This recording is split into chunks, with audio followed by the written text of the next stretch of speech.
Looks like it's recording okay. So just waiting on Mark to join. He'll be in about 5 minutes. He should be coming through. And I'll invite him in at that time. So yeah, just to give you guys a little bit of background, Mark, basically, he was arrested in Japan. I want to focus a lot on that topic. I've got some questions here that I am planning on asking him.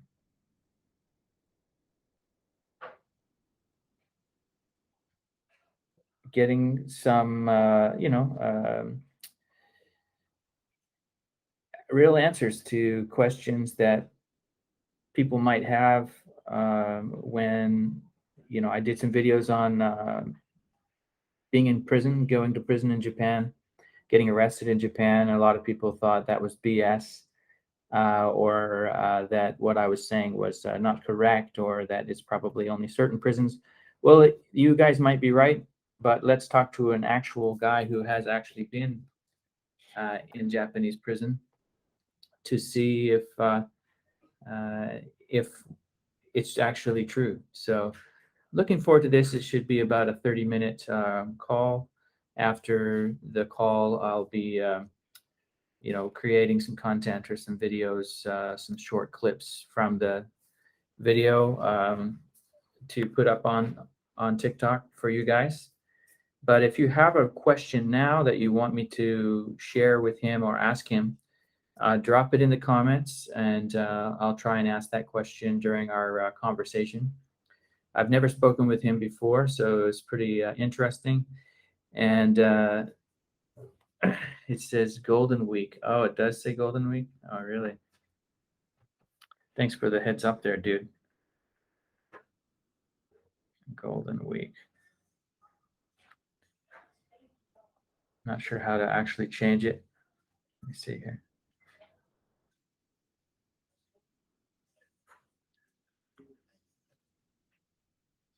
Comment,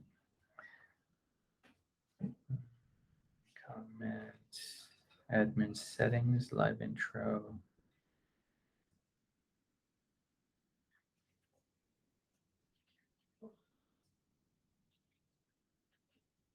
Gonna pause it for a second.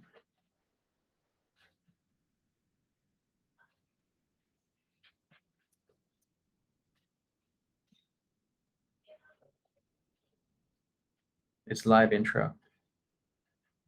Okay, yeah. It's live intro. Okay, you're an expert at this, Sparks. Let me see if I can figure this out before Mark gets on here.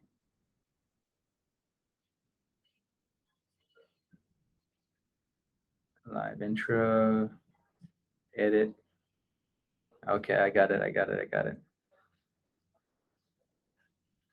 Okay, sorry for 1 second here.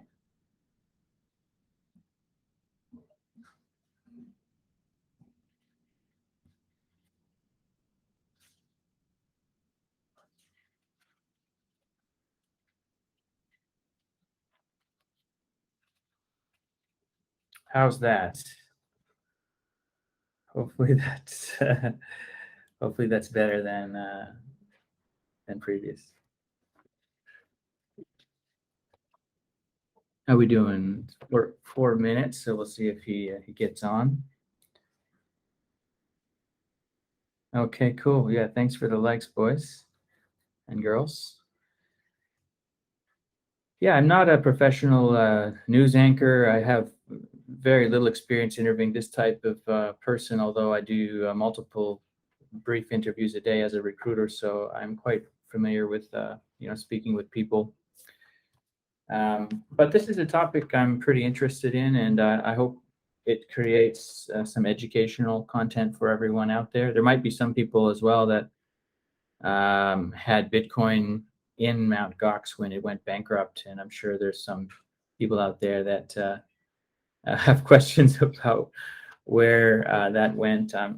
From what I understand, it was hacked, and a lot of the Bitcoins that were stolen have never been recovered. So it'd be pretty tough to hide something like that, I think. But it's not really the main drive of this interview. I want to focus more on the justice system in Japan, his treatment, and the different aspects of that. Prison life, what he what he was subjected to. I understand there was an incident where he was put into solitary confinement. I want to know exactly what he was and wasn't allowed to do in that cell and how long he was in there. That kind of stuff is pretty fascinating. I know there's prisons all over the world are harsh, but I think Japanese prisons are unique in that they focus more on mental punishment than they do physical, which is a little difference between Japan and the Western countries. I think they kind of break your will through different strategies in that sense. So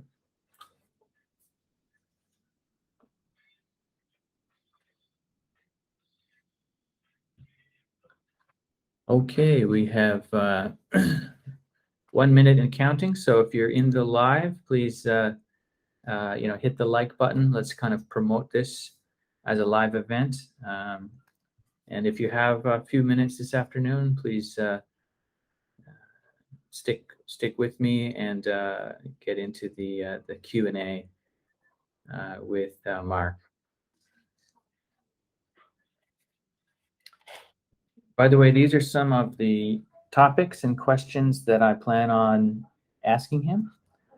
So if you have some other questions that you would like to ask Mark, drop them in the comments, and I will try to include those questions in the interview with Mark. As you know, Mark was the CEO of Mt. Gox at that time in 2014, 2015. Mark was the owner and CEO of the biggest Bitcoin exchange in the world at that time. And his exchange was hacked, and billions of dollars in Bitcoin assets were stolen. And he was arrested for that, and then later he was sort of acquitted of that crime. But he did spend quite a long period of time in prison in Japan, and I'm going to focus my questions a lot on what his life was like in prison, what he was allowed to do, what he wasn't allowed to do, the justice system, how he was arrested, how he was treated even before he was charged with any crime. Those kind of topics I'm really keen to try and learn from him. So I'm just going to pause this for 1 second so I can get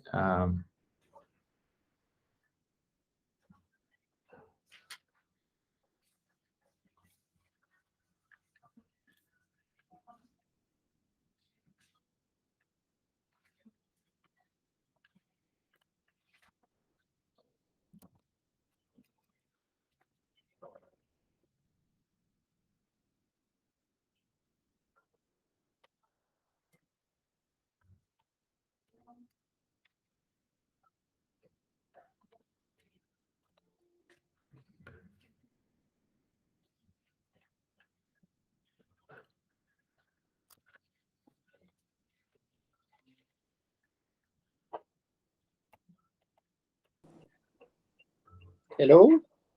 Hello, is that Mark? Yes. Hi, Mark. It's Glenn Brewster, Tokyo Recruiter on TikTok. How are you? I'm doing fine, and you? I'm great. Thanks a lot for joining me. I really appreciate your time. Yeah, no problem. Just so you know, I'm going to record this meeting so that I have a record of it and I can create some TikTok content afterwards. Is that okay? Yes, of course. Okay, yeah, thank you. So are you able to use your camera, Mark, or is that difficult for you right now? Yeah, actually, I didn't prepare to be recorded, so I might need to get ready a little bit more if we want to start. Right. Right. Yeah, if you can turn it on, that would be great. But if it's difficult, that's understandable. Just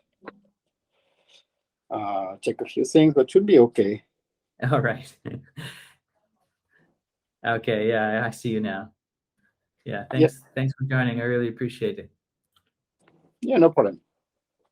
So basically, first of all, how much time do you have now to speak with me about how much time do you have? Right now, I think we have a 1 hour. Just Okay. making sure for my calendar. Yes. Okay, So until fantastic. 3:30. Okay, great. Yeah, we'll try to keep it. I know you're quite busy. You have a lot of things on the go, so we'll try to keep it as short as possible. Mhm. Yep, no Thanks a problem. lot. So, yeah, just to let you know, basically, I'm a technical recruiter in Tokyo. I've been living here for 24 years in Japan, so I've been in Japan a long time.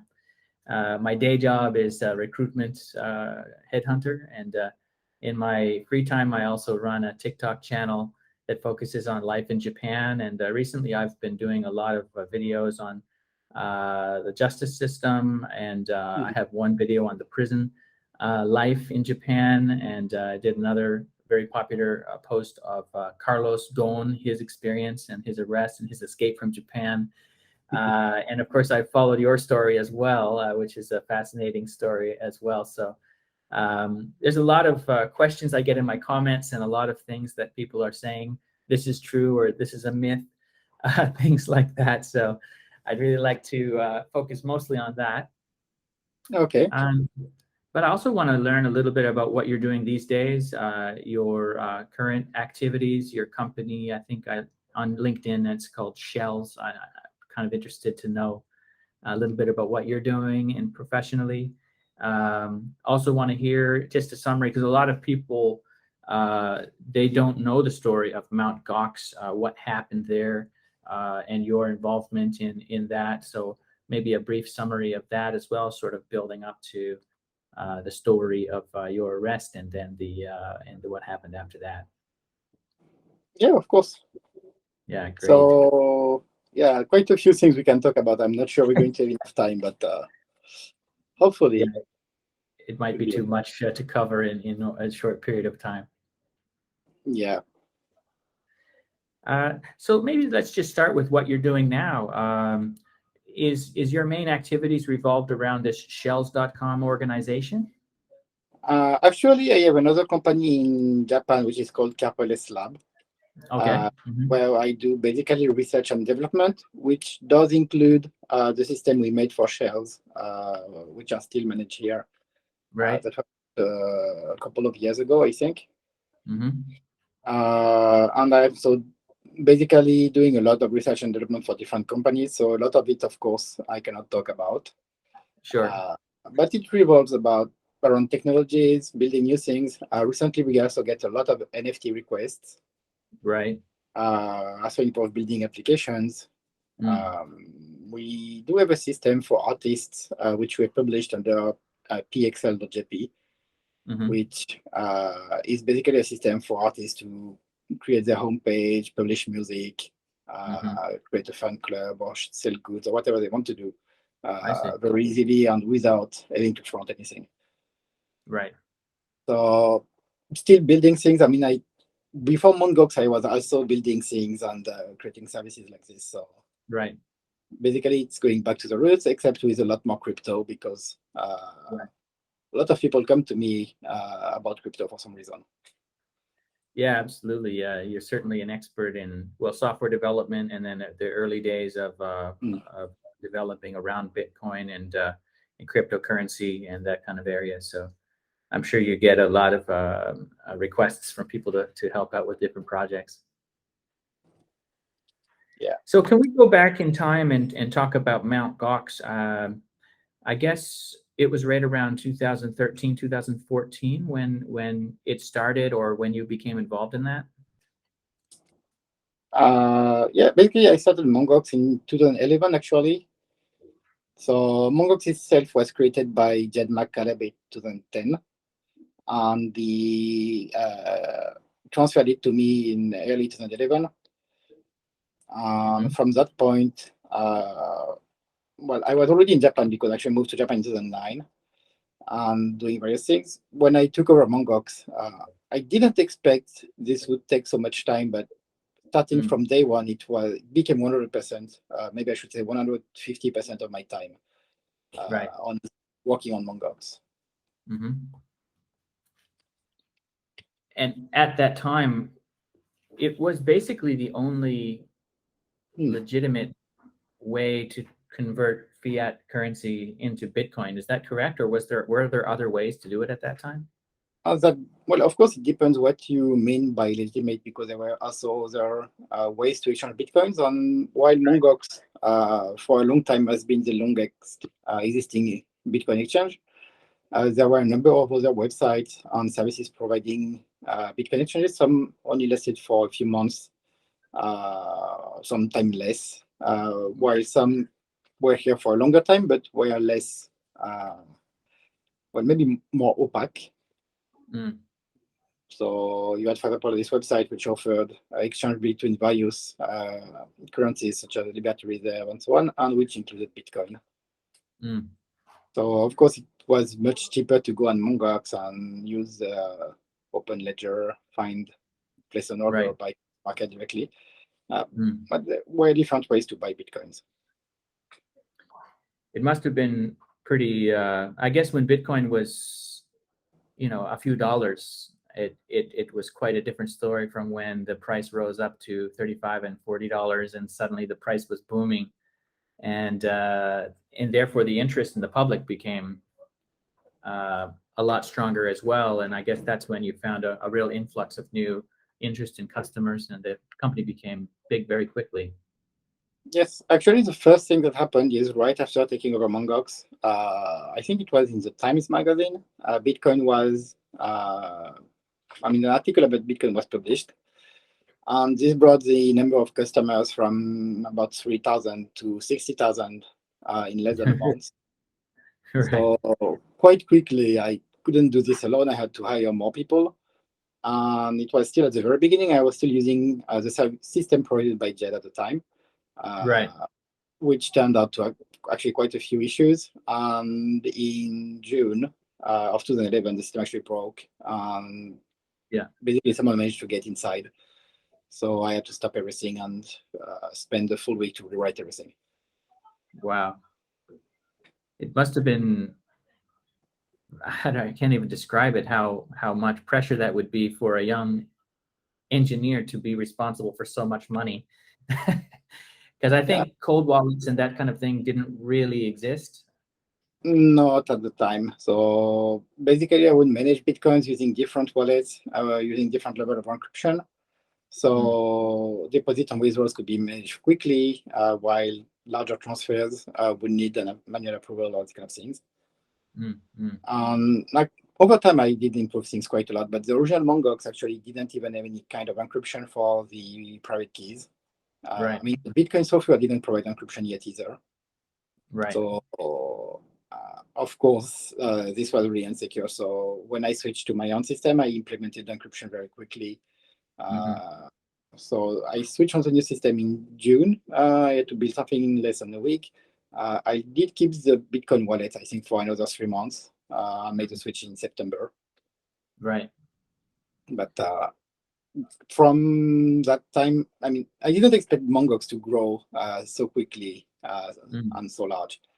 So when I took over Mongox, Bitcoin was about, it was only a few dollars, maybe one or two, something like that.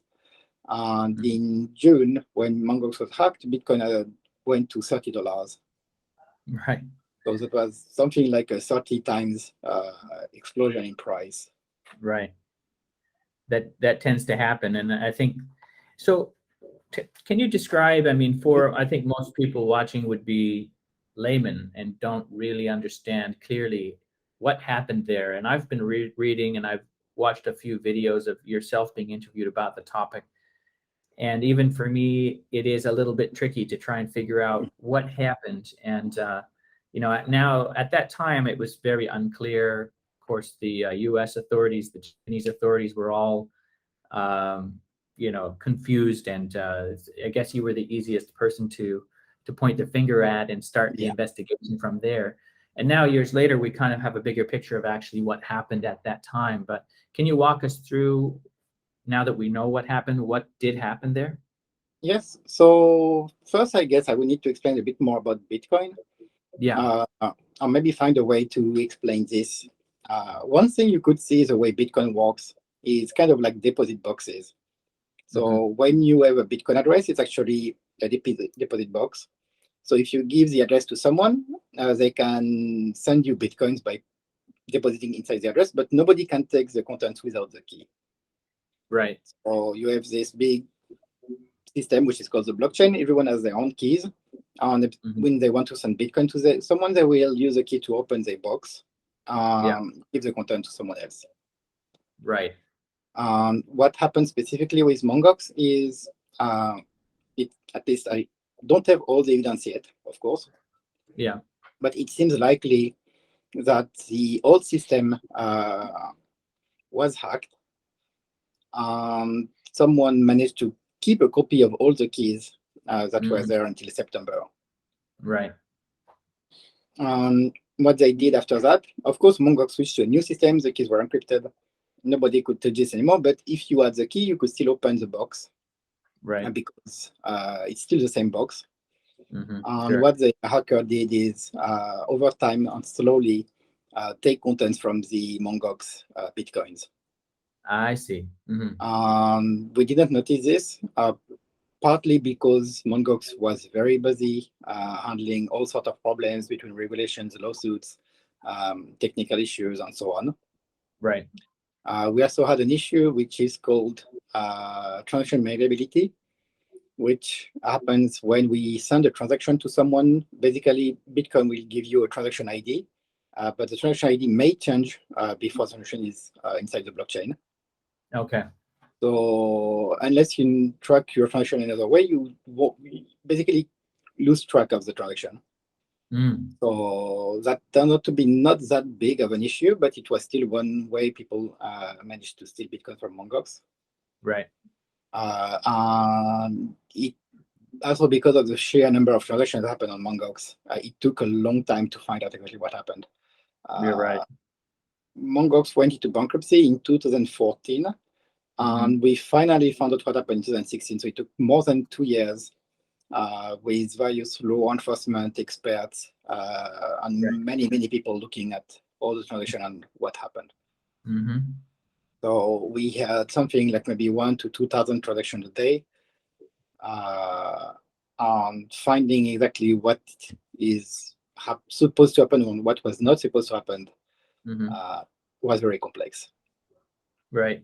But once we knew which transaction was the wrong one, it was fairly easy to see where those Bitcoin went because that's also a record that remain on the blockchain. Right. So we saw who received the Bitcoins. We saw that a lot of those Bitcoin were received by someone called Alexander Vinik. I heard that name. Yeah. Yes, because he's in Russia, U.S. law enforcement couldn't do anything, so they kept tabs on him. And when he traveled to Greece, they arranged to be able to arrest him. Right. Yeah. Yeah. So Alexander Vinik was arrested in July of 2017, I think, Okay. end of July or beginning of August, something like that. Hmm. I think it was end of July. Right. Hmm. Basically, right about 1 or 2 weeks after I started my own trial. Right. So what happened in that time is Mongox basically 2014 went into bankruptcy. Japanese Yeah. law enforcement also was on the case. They didn't find anything. Hmm. The trustee hired accountants and auditors to look at the records. They didn't find anything.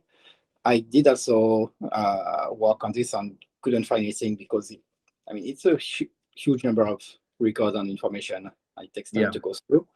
Hmm. But there was a lot of pressure, including from creditors. The press was all over the case, Right. especially in Japan. And I think the Japanese police had a huge pressure to close the Yeah. case one way or another. Mm. So one of the first things that really appeared in the news was in January 1st of 2015. Right. If you look at the Yomiuri Shimbun of that day, the Yeah. first is completely about Mongox and how Right. it's all an inside job, according to a police source. Right. And while I'm not named in the article, I do think they try to make it sound like somehow Yeah. I'm the one who stole all the bitcoins. Right. Some people who know, I mean, the Yomiuri Shimbun in Japan, for people who don't know, is a journal that's with the police. Yeah. Uh, they are very much on the police side. Hmm. If the police want to publish something, they can just leak it to the Yomiuri. They will happily publish anything. Right. Basically, when you have January 1st, first page of the journal that's like this, typically it means a very imminent arrest. So a Right. lot of people told me to get ready to get arrested in the next few days or weeks. Right. And actually, I wasn't arrested immediately. So I mean, at the time I thought it was okay. Yeah. But still in the end, in August, on August 1st of the same year, I was arrested. So about Right. 8 months later. I think one of the criticisms that I've seen in this, also in the case of Ghosn, was that the media and the media influences the public with the way the public perceives the case, and then the Yeah, public pressure influences the prosecutors and the judge in the cases, and then they feel like rather than finding the truth, they need to just sort of ram through the theory and worry about the fallout later. And that's kind of the way I feel it might have happened to you. But what are your thoughts on, the media, the public pressure, the prosecutors, the judge, just leading up to your arrest? I felt that was probably a big factor in how you were arrested and how they handled your case. yes. I mean, the media is very much, I mean, we'll publish anything the prosecutors or the police want them to publish. And Yeah. in Japan, basically, you have normal legal cases where people get arrested, uh, tried or not tried, and so on, which is sort of, we have cases which are in the media. And typically, as soon as in the media, you're going to have the name of the person that was arrested with the age published. Uh, Even if they're not guilty yet, you don't know, but you put their name Yeah. when they've been arrested. Mhm. Typically, this is enough to destroy that person's life. Yeah. Uh, I do know actually quite a few people that were arrested. The prosecution didn't have anything, so they didn't actually press charges. But Hmm. having your name in the news and you've been arrested for whatever Yeah. uh, is enough to destroy someone's life. So that Absolutely. alone can be very strong. Mm. Um, you have also very politicized cases like mine or Carlos Ghosn's, which all of the media will talk about it. The prosecution will, I mean, prosecution police, so I don't know exactly who is behind all of this, but will very strongly Yeah. use the media to create Hmm. a scenario around their case and explain Yeah. things and basically build public opinion in whatever way they want. Mm-hmm. So they will Yeah. use regular dailies like Yomiuri. They also use a lot of weeklies that will very happily publish non-confirmed reports, especially if it's juicy. Can you sort of describe your experience? Because one of the things that I have been concerned about is, without having actually been charged with anything yet, the experience of the person while they're waiting for trial, or I'm not sure how to describe that period of time, but basically while their police are and prosecutors are gathering evidence, you're put into prison, in some cases released on bail, but basically you're locked up, and that can really affect your life, especially if it's a mistake. Yes. Um, what happened to you after you were arrested? Interrogation, and then they sent you to a cell, and like, can you describe that experience? Yes, so basically I was arrested on August 1st, I think around 5 or 6 a.m. Yeah. So the police actually called me and told me they were about to get there. In front of my home, there were probably more than 100 journalists. Right. Journalists But and not police a at the very, same. it was a very small street, so it was actually full of people. Right. So they came, they showed me the arrest warrant, took my not PC, mobile phone, and a few other things, and escorted me to their car, and we went to a police station. Mm. And generally, the first part when you are arrested is they will take fingerprints, pictures, all the standard stuff. And then typically people go through some interrogation. So they try to ask about what I did or whatever and so on. But the main thing is a lot of waiting. Right. And typically being arrested means also staying into a detention center, which is inside a police station. So for Carlos Ghosn, it was actually not inside the police station. He was at the Tokyo Detention Center. Really? But normally people are in a police station. Yeah. The period when you're arrested comes in three parts. You have the post-arrest part, which is 48 hours, where you will be referred to a judge. The Yeah. judge will decide for a detention period, so typically 10 days. The prosecution will do interrogation every single day during all that period and will renew the 10 days for another 10 days afterward. Right. Everything comes basically very much like on the last minute. So you are arrested, you go to the judge, they tell you 10 days. And on the last day, you will receive a document from the court that says that your 10 days were renewed for another 10 days. Right. And after that, another 10 days, they tell you, okay, you're free. We'll give you back your stuff, books, and so on. And right behind the exit door, you will have someone waiting with a new arrest warrant and telling you, okay, you're back for another. For a different charge, apparently. Yes. Right. They like doing this a lot in Japan. I mean, when I Yeah. was in the police station, I could talk with other people that were with me. I think half of them were being arrested multiple times. Right. Right. And during that time, I heard that you're not allowed to speak your native language, any other language than Japanese. Is that true? I think it depends on the police station because the police station actually is very, how to say, they've got a lot of leeway compared to the Tokyo Detention Center. Tokyo Detention Center, you are not allowed to speak. Even in Japanese, you're not allowed to speak. You don't talk. You must be silent at all time. Right. Especially in my case, I was in a solo room at the detention center, but at the police station, I was with other people. I actually gave people English lessons. So there were no English speaking or anything like that. Right. I guess it also depends on what kind of talks you're having and so on. So just so you know, I spent 4 months and a half at the police station. So I was arrested 3 times. I was arrested once. I was re-arrested once, and they they pressed charges. And about a month later, they re-arrested me to interrogate me again. Then they pressed more charges. And I think a month later, I was sent to the Tokyo Detention Center. And I spent 7 months at the Tokyo Detention Center. Right. So it turned out that the police station was easier to spend time than the Tokyo Detention Center because I had people I could talk to. Right.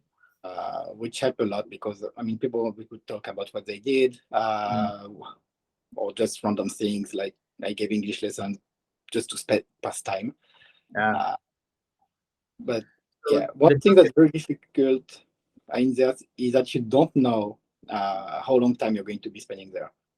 Right. So you get arrested, they tell you 10 days, 10 days are over, they tell you another 10 days, another 10 days over, you're re-arrested. One of the guys in there was being re-arrested for a year. Wow. Every 10 days, 30 times for... yeah, every 20 days. 20 days, yeah. Yeah. Right. So tell us about the Tokyo Detention Center. I did a few videos on this, and some of the things I learned were incredible to me. That one of the things that was you have to march everywhere, like with your hands in a certain alignment with the other people. And there was also a comment about isolation when you're in solitary confinement. You have to sit in a certain way. The thing about talking you mentioned as well, you're not allowed to talk. Can you tell us about some of the strange rules or things that you were forced to do there? Yeah, I mean, the Tokyo Design Center, I was on the 11th floor of the C Tower. So basically, top floors are usually for people who actually more like VIPs or Hmm. people who don't get to be with other people for some reason. Right. Separated from the hardened criminals, like Yeah. murderers and things like that. Oh, So that, it can be various reasons for that. One of the reasons also is for people who are on death row. right. So I share the floor with about, I think, 15 people on death row and 15 people on Wow. regular pre-trial waiting. That would be that would be stressful for even if you're not on death row to be around those people because they also don't know when their final day will be, right?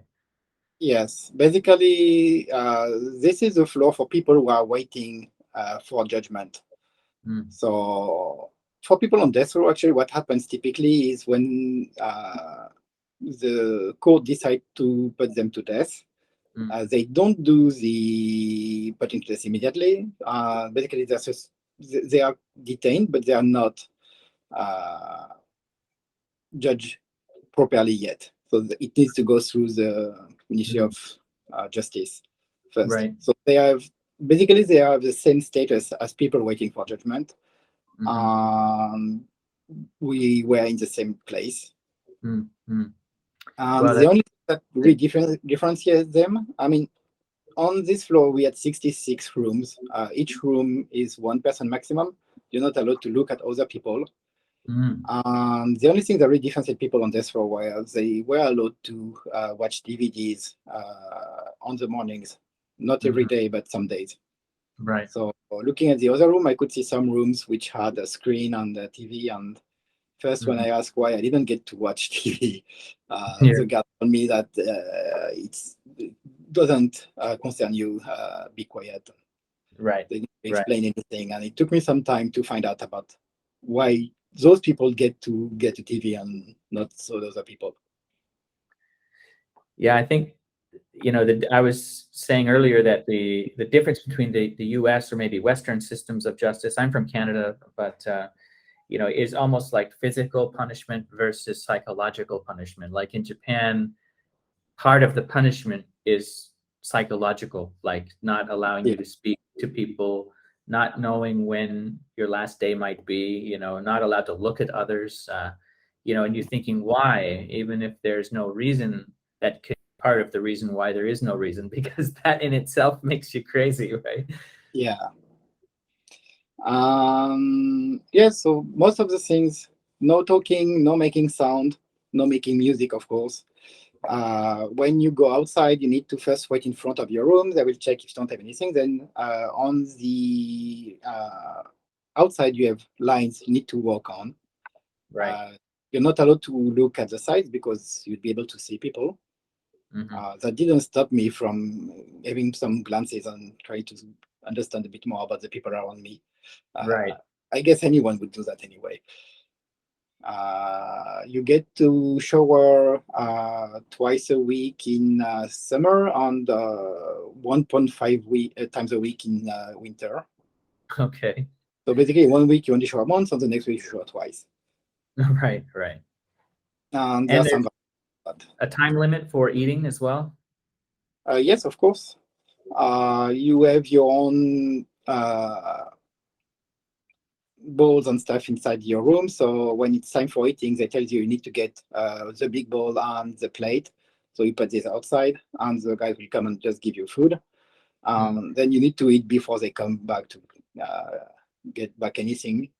So right. if it's your own place, actually, you can take a little bit more time because you need to clean this yourself. Hmm. But basically, outside of the allotted time, you're supposed to sit in your room at a specific place. Mm, So you have some time where you're allowed to move. Like for example, if you use the toilet, of course, you're allowed to go to the toilet and come back. hmm. At some times of the day, I will also put the I don't know how you say in English, but radio taiso, Yeah. which is Right. the I yeah, saw. yeah. So you have like 10 minutes. You're allowed to stand up and do some exercises, Yeah. and then you need to sit back again. The typical day will end at 5. Hmm. But from 5 to 9, the light will stay on, and you can read or you can decide to sleep if you want. And at 9, the lights get a bit darker, and you're supposed to be sleeping. Hmm. So if you're But not sleeping at 9, it's bad. the lights don't turn off completely though.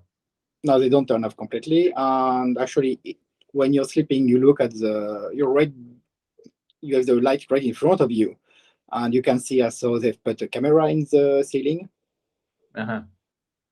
so you know And you you're have being. a certain position, like I heard you're not allowed to sleep with your face down into the pillow or like certain directions. Yeah, basically, they want to make sure that you're not trying to kill yourself, so they want to see your face and being able to Mm. check that you're still healthy. Hmm. Right. Yeah. I heard the stories from years ago where there was a guy who escaped from a Japanese prison, and just like that famous movie The Rock or whatever, like they made a fake body on, put them under the covers, and then the guy that was just a fake dummy, and then they ended up escaping. Maybe that's why, I don't know. Yeah, I guess that's something you could be doing. Like, for example, if you're on the night and you get your lawyer to come very late, you could Mm, make it look like you're still there. So if you don't come back, people will not worry actually and right. give you more time to run away. But I think it's quite difficult to run away in the current system. I think so. Yeah. Yeah, I know before I heard some stories from some people that the Tokyo Detention Center, before it was rebuilt, you had multiple buildings and guards would escort people from building to building, which would make it easier to escape. Right. But now And you don't go outside at all. right. And what, there was an incident, wasn't there? At least I heard about that, that there was an incident where you got put into solitary confinement for a period of time, or I mean, basically, every day was solitary confinement, if you look at the right. definition of solitary confinement. The definition, sure. Uh, but yeah, But I mean, I punished for, spent 7 months yeah. there, so I was punished. Where I spent 1 day into the punishment room and another, I think, 5 days just being punished in my own room, Right. which means that I had to sit not against the wall, but in the middle of the room, and I didn't get to read or do any writing for Mm. those 5 days. Hmm. And so you have to sit in a certain position, and you're not allowed to move or something. Is that? Yeah, you have to sit there. You're not allowed to do anything except if you need to go to the toilet. You don't get the radio anymore, Mm. and you just sit there and wait all day. Yeah, I don't know. It sounds easy, but I'm sure after the first 10, 15 minutes, it would be Yeah, torture. it's quite painful, but just being there is a torture in itself because you don't It, get to do anything. You only have so many books with you. yeah. You can only rent like 2 books a week or something like that. Hmm. And you don't get any contact with outside. Especially in the Japanese system, if you don't recognize, I mean, if you don't plead guilty basically at the beginning to whatever you are being accused of, Yeah. typically you will be forbidden from any outside contact. So Hmm. you don't ask anyone to hide evidence or whatever. Right. It is basically a way of punishing people who don't just say, yes, I did it and follow the whole thing. So if you try to defend yourself, you will be forbidden to talk with anyone. Right. And I'm assuming that will only get worse now that Ghosn has escaped to Lebanon, because Yeah, they're gonna try and close up those loopholes and not allow any future incident, similar incident again. yes. I mean, even in my time, it was very difficult to get bail because typically foreigners don't get released on bail. Mm. And it took us, I think, more than 1 year, and we had to basically destroy the prosecution case. Right. And the prosecution told the judge that they need time to rebuild their case, and the judge told them maybe it would be time then to release the defendant on bail. So if you're Mhm. going to spend time on this, Right. and the prosecution, agreed. I mean, they didn't really have a choice in this case, but Mm. I finally managed to get out on bail. Wow. And so the time frame, the bankruptcy and then the arrest in Japan, August 2015. You were released on bail June 2016, I believe. Then Yeah, in July July, actually. 2017, you had a not guilty plea, and then finally in March 2019, the court found you guilty of some kind of data manipulation, but not of the original crime that they arrested you for, and then basically gave you a suspended sentence, which I guess is the best that you could have hoped for, I suppose. Yes, I mean, I hoped, of course, to get fully cleared of everything, Yeah. but I think that Japan quite often prefer to choose a gray solution, make no Mm, winner, no losers. yeah. Still, the people who made the embezzlement charges did get some kind of punishment because the prosecutor in charge was moved from Tokyo to Yokohama, from Hmm. what I heard. Right. And I know that there was one person in the police that was fired. Right. Hmm. So one thing I think with the Japanese system is actually the prosecution is also a victim of the system where if they don't get a guilty verdict, their livelihood is on the line. So you Yeah. have people defending their own life, trying to do everything to get non-guilty, and then you have the prosecution, which Mm, also have their life on the line, at least their mm, livelihood on the line to try to get you guilty. So this right. can lead to some extremes or Mm. things that shouldn't happen in Europe or you wouldn't see in France, for example. I I saw an interview with I forget his name, but the lawyer on the defense or prosecutor, I can't remember which, that was involved in Ghosn's case, and they Mhm. asked him just a question in general on the Japanese justice system. Do you think that foreigners are being discriminated against by having this sort of treatment where sometimes a Japanese executive with very similar charges doesn't go to prison at all? And he said that he doesn't think it's discrimination. It's just simply that the foreigners, they know, if they know it's not true, they'll fight and they'll try and defend themselves. Where the Japanese executives, even when they know it's not true, they will still apologize and go through the process of sort of trying to help everyone save face. And so he thinks that's the main difference. But I'm not totally convinced of that. I think there might be some discrimination going on as well. Yeah, I mean, typically when you're inside the legal system, of course, when you're a foreigner, you'll be more easily seen as a flight risk because you Right. don't have any connection to Japan. Hmm. Yeah. I'm not sure that fits under discrimination or if it's actually makes, I mean, it does make sense in a way. Sure. Uh, Yeah. but still, when you're fighting for your innocence, I typically think that you wouldn't run away. Yeah. So at least I didn't run away. I just stayed there, fought to the Yeah. end. I did have people around me offering to come by boat or whatever and take me away from Oh, Japan. really? Yeah. I told them, no, I don't need that. I'm going to fight for my innocence and I will fight to Yeah. the end. Yeah. I'm not running away. Uh, but I guess it depends also on what kind of case and also what kind of situation you're in. I Mm. was, I think, something like 30, so I was still fairly young. Yeah. If you're older, it might make no sense, I guess, for example, for my Mm. husband to spend Right. years fighting this. So I guess it really depends on what situation you're in. And so True. Japanese system can take a lot of time. Yeah. I mean, from the arrest 2015 to the final decision in 2019, that's 4 years, right? Yes. It's not really a reasonable period of time to be found not guilty. Yeah. Actually, it's the limit the Supreme Court gives at the maximum. So when you're arrested, your trial needs to start within 2 years.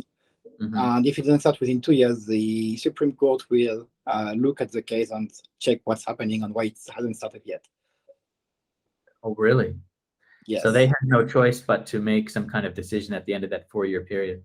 Yeah. So if you look exactly, I was arrested in August. The trial Yeah. started in July. I see. Literally a little bit less than 2 years after my arrest. A few days before the final Yeah. time limit on Actually, that. a couple of weeks before it was 2 years. But Wow. yeah, That's there was crazy. literally a deadline there that if the trial doesn't start in July and we go into August, things are going to be a pain for everyone. So we better start in July. Hmm. But I wish I knew about this before, because even if you know it can take 2 years for your trial to start, it still gives you something. Mm, Because basically, when you're arrested and then charges are pressed, you don't have a start date, you don't have anything, and you're just there and you don't know mm, what you're waiting for. right. Um, Even So, knowing that it can take 2 years to start is still knowing, so it's mm, still much better actually. right. Yeah. And what advice would you give to, I guess, foreigners, but anyone in Japan who is suspected and arrested? How to behave, or what's the best practice to do? Any kind of brief advice you can give? Yeah, I mean, I'm not a lawyer, but the one thing everyone will tell you is don't give anything to the police. Right. The police is not your friend.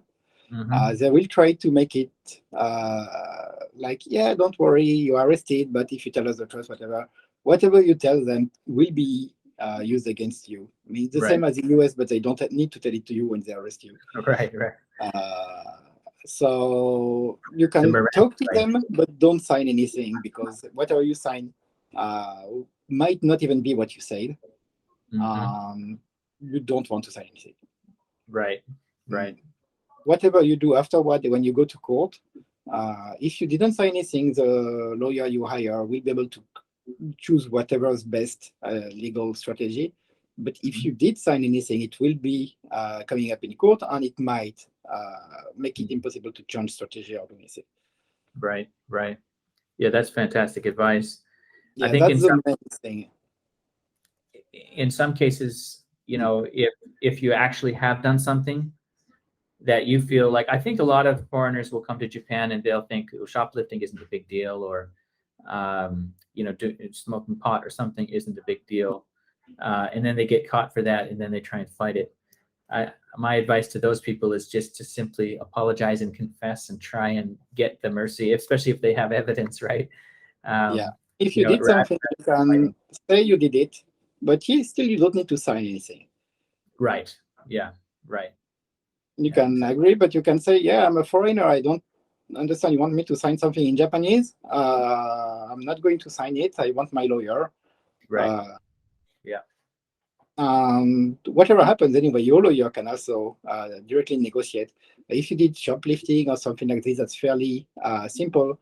You can ask your lawyer to negotiate with the shop owner to settle this and get Mhm. the shop owner to retract his claim, I in which see. case you will be free even before charges are brought. Mhm. So for things where you have only one person that was a victim, and that's really simple, like shoplifting, running away without paying in a restaurant, punching someone, Right. typically those are things you can solve by paying whoever lost in this. So Hmm. for shoplifting, I guess you need to pay the value of the item plus a little bit more for the arrangement. If you did punch someone, it depends on how far you send them, but Yeah. typically 100,000 to 500,000 yen will do the trick. Hmm. Uh, when I was in the police station, I did see people that, for example, were involved in fights and stuff like this. And there was this young guy, for example, that punched someone in a bar. And his parents did pay the person like 300,000 yen. The person retracted, and like 5 days later, he was out of the police station. Okay. Yeah. So if you can say sorry and pay for it, say sorry and pay for it, just not to the police, say directly to the person that was affected. You can send them a letter through your lawyer, or you can get your lawyer to directly negotiate. Yeah. But that will be solving things very quickly and much easier than Right. anything else. Yeah. That's The that's police fantastic. don't want you to do that because, of course, all those they did will be for nothing, but Mhm. uh, it helps getting back into the real life very quickly. Right. Yeah, that's fantastic advice. I'm going to pass that on and make sure that's highlighted from a takeaway from today. Yeah. Great. Well, just in the last couple of minutes, I wonder if you, Mhm. because you're a crypto guru and you know the market really well. You're familiar with NFTs, Bitcoin, and a lot of other projects in the area. Yeah. Lately the market has been absolutely hammered with fears, I think, of the economy moving forward, or for whatever reasons, the Bitcoin and other cryptos have been hurt. But what do you feel about the future of the space, the market moving forward? Do you have any comments about that? Yes, I mean, things have been quite hectic, but I've seen a lot worse when I was doing Mongox, and I know it can maybe market will be back to $50,000 next month, or maybe it will take 1 or 2 years. Hmm. But things will get back up eventually. So Yeah. right now, the main advice is to stay calm and wait. Hmm. Hold if you want, don't hold if you want. If you did put all your money into crypto, that was probably not a smart move. Uh, Always put only as much as you can afford to lose. Right. It's true for any kind of investment, not only crypto. And right now, we're in a market that's fairly unstable, but don't Mm. worry. It Right. will, I mean, things will get better or will not get better, but Mm. worrying will not do anything for you. Yeah, that's fantastic advice as well. And I see a lot, especially on TikTok. It's a young people's platform. There's a lot of young people on here pretending Yeah. to be gurus or giving advice and selling courses on how to day trade and things like that. And I just feel like, oh, there's a lot of people out there trying to pretend to be experts and predicting what's going to happen in the next few days or even sometimes minutes. I just want to warn people against that kind of day trading activities on that sort of platform. And as you say, only invest what you're to lose. Yes. The most important thing when you invest into anything is to understand the risks. Hmm. So, for example, if you invest into government bonds of your own government, the main risk you have would be the government falling away or something like that. But you still, money wouldn't be much valuable anyway in this kind of case. So you won't have to care. But for something like cryptocurrencies, you can have a lot of risks. Hmm. For Bitcoin, less so because it has some track record. Um, Still doing okay. But let's say tomorrow, for example, Coinbase get hacked and all their Bitcoins are stolen. This will drop the value very close to zero and Mm. would create. I'm not sure I can say this, or feel free to just uh, mute it at that time. But a shitstorm, basically. Right. Yeah. So you don't know what's going to happen tomorrow with crypto. So Hmm. of course you can put money in it and hope it will bring you a lot of returns. Like a lot of very risky assets, you can have very high returns based on those high risks. Yeah. But anyone telling you that you can put money and you are sure to make money on that is not telling you the full thing. Right. Everything, when you have something that tells you you're going to make money, you have at least an equal risk of losing your money. So being careful is very important. Absolutely. And as finally, do you have any shout outs you'd like to give to people who might be watching, to any of your current projects or anything you'd like to mention before we sign off? Not really. I mean, it's the first time someone actually asked me this. I didn't prepare anything. Okay, Uh, sure. but yeah, no, sorry, I don't have anyone in mind. But Okay. Well, again, thanks so much for taking this yeah, time to speak with me. I really appreciate it, and I'll no send you a problem. link as well to the video in my account if you're not already following me. You have a look at my TikTok account there and have a look at some of the content we create from this chat. I will have a look. I'm sorry, I don't have TikTok because I'm old. Oh, really? I'm old too, but somehow I Yeah, manage. All right, yeah. thanks a lot, Mark. Oh, finally, how do you pronounce your last name? Mark Karpeles. Karpeles. Karpeles. Yeah, it's French, so I mean the French pronunciation ends like this. It's kind of, I know, difficult. So most people just call me Mark. Right. Uh, I wanted to clarify that because I know I'll yeah, get people saying, "Hey, you pronounced his name wrong." yeah, it's difficult. I know. All right. Thanks a lot. Have a great day. Yep. Have a great day too. All right. Take care. Bye bye. Bye.